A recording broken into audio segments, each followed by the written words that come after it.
everybody, Terina Gillette here in my art studio, and I'm going to show everybody my new kit for my makeup. It is the Craft and Go table kit, and I just wanted to share with everybody my setup on it. And this is the table, and it's very convenient and really easy to use. And my friend Melinda and my other friend Kelly had one, and I thought it was so great. And what's so wonderful about the table is that you can set it up and individualize it to what you want.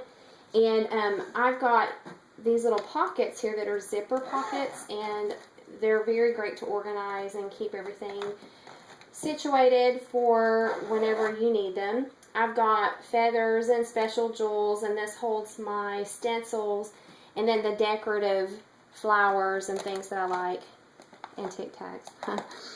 I put Velcro on the back of my jewels here. I've got Velcro on the back of my cakes. And a lot of people will you can purchase this foam from the company. And it's really great because you can set it upright, and a lot of people will take and put their brushes in that. I'm going to show you how I have my brushes set up here in just a moment though. More jewels. And you can use these containers are really great because they're deep like this. I don't know if you can kind of see this. They expand quite a bit. They can expand out as far as the top of the case goes.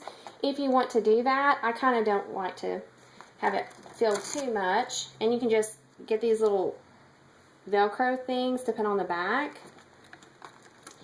And the inside of the table is set up pretty clever.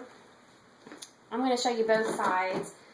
And a lot of people do this different ways. This is the inside where I actually do my working paints from. Got another little Velcro kit there that has my glues that I put at the top here where my mirror is at when I want to use that. A place for all of my Mama Clown glitters, all of my Silly Farm products that I love so much.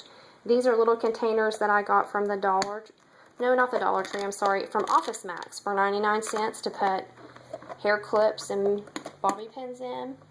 Keep business cards here.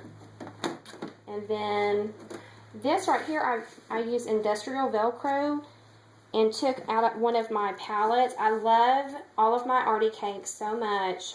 That's the majority of what I use is my arty cakes. So I put that on the top, and I actually work from this table. Some of the other artists I know have put magnets on the top, and they use this as their palette and then use the underneath for storage.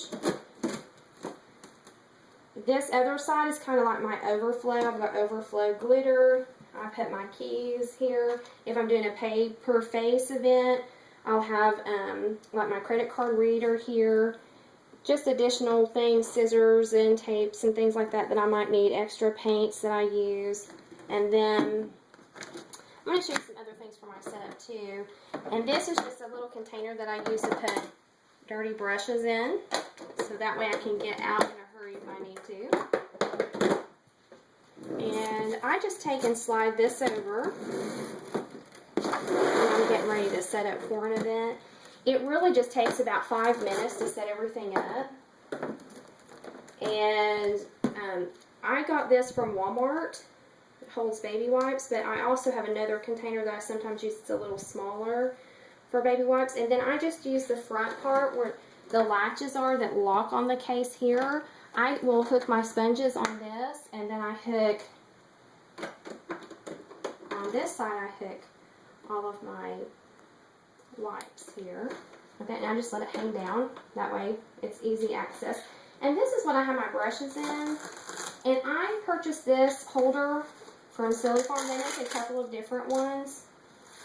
And I really like it because it velcros to the top of the kit, which it might be kind of hard to see, but the top of this is almost like a feltish product there.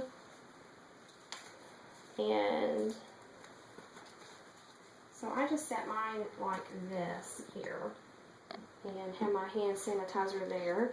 And I'm going to let Hannah take a look here with all of the makeups and things I have set up.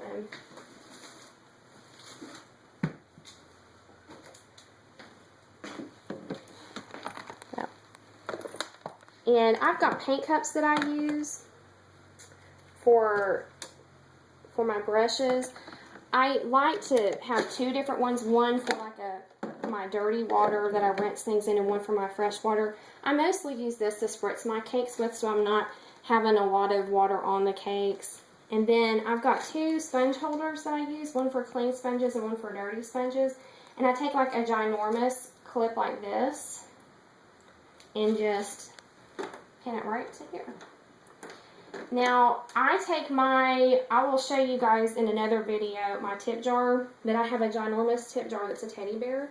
And I actually put it a couple of different places.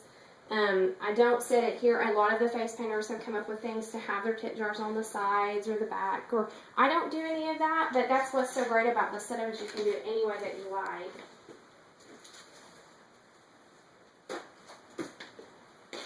And then I just will take my paper towel. I have everything set like this right here. And I will sometimes have my phone here. A lot of times I'll put my cell phone, like hide it underneath here, so that way I have it accessible for pictures. I was keeping it underneath everything, but then I found once I had water in here. And that is the only thing that is a downside to this table, is that if something gets spilled, I did have a child to bump into the table at an event, never had water on any of my paints. It was compartmentalized, so it kind of got into this little, the water flowed under here into this section. Fortunately, it kept it in that little area that you saw earlier that looks just like this on the other side. But all in all, the table says that it's very heavy, that it's around 50 pounds. I find it is much lighter than my Fat Max that I was using before. It's very convenient. I enjoy it. I like it because I can change it around. I actually plan to find some smaller holders. These are the stackable Silly Farm cakes, which I think are really great to use. You just take the lid off and stack them like that. But I think for the width of this particular case, I kind of like the size of the Prismacolors for that. But everybody knows how much I love my Silly Farm cakes. So, alright. If anybody has any questions, feel free to message me. Check out the Craft and Go table that is on. They have their own website, and there is a couple of YouTube videos. And there's other painters as well that has done tutorials for how to set up their particular kits. Thanks, everybody, and happy painting!